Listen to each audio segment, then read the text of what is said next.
бір кісілер келіп айтады: "Я Аллах Тағаланың елшісі, мәл қиталу фи сабилилля, Алла жолындағы соғыс туралы айтып бересіз ба? Мәнін түсініп алғымыз келіп жатыр. Өйткені бізден андай түсініктер болып жатыр" дейді. "Фа инна ахадана юқатилу ғадабан." Біздің біреуміз қазір Алланың жолына майданға шықсақ, сіз бізді шақырсаңыз, ашуланып тұрып соғысады дейді. "Ва юқатилу хамиятан." Ал енді біреуміз қызбалыққа салынып тұрып соғысады дейді сол жерде. "Ва юқатилу ли юхмада." Сондай-ақ ішімізде біреу бар, ол мақталуы үшін, яғни бір жақсы сөз есту үшін соғысып жүр дейді. "Ва юқатилу ли яғнама." Ал енді біреуіміз олжа, осы соғыстан бір жақсы олжа алсам екен деп соғысып жүр дейді. Қаншама энергия кетеді соғыста, қаншама адамды құрбан болып кетуі де мүмкін, қаза табуы мүмкін.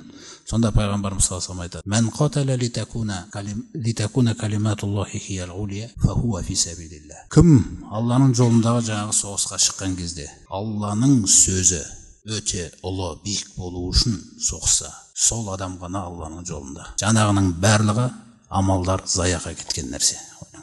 Сондықтан бірінші нәрсе, бұл жүрегіңіз тек қана Аллаға арналуы, ықылас дегенде өз сол нәрсе көзделеді. Қоспасыз таза ниет. Екінші нәрсе бар. Ол Аллах Тағала енді бізді осы дүниеге жіберіп, осы дүниені бізге сынақ қылып отыр.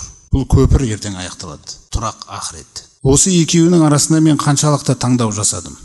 Мысалы, Аллах Тағала Шура сүресінде айтады: "Аузу биллахи минаш шайтанир раджим. Ман кана юриду харсал ахира, назид лаху фи харсихи." Кім ақыреттің егінін қаласа, онда біз оның егінін арттырамыз дейді. Қазіргі тілмен айтқанда, кімнің жобасы ақырет болса, проект, онда біз оның жобасын арттырамыз, ақыретін бай қыламыз. "Ваман кана юриду харсад дуния." Ал кім дүниенің егінін қаласа, барлық жобасы, проектісі, бүкіл нәрсесі осы дүниемен ғана шектелсе, нутихи минха. Мына сөзге қарасаңыз, береміз оған одан, біз қалағанша дейді. Ол қалағанша емес. Оның қалауы тек ол алданышта қалып қою мүмкін, алданып. Ал ақыретте ше оған, "Вама лаху фил ахирати мин насиб." Ал ақыретте оған ешқандай үлес жоқ дейді.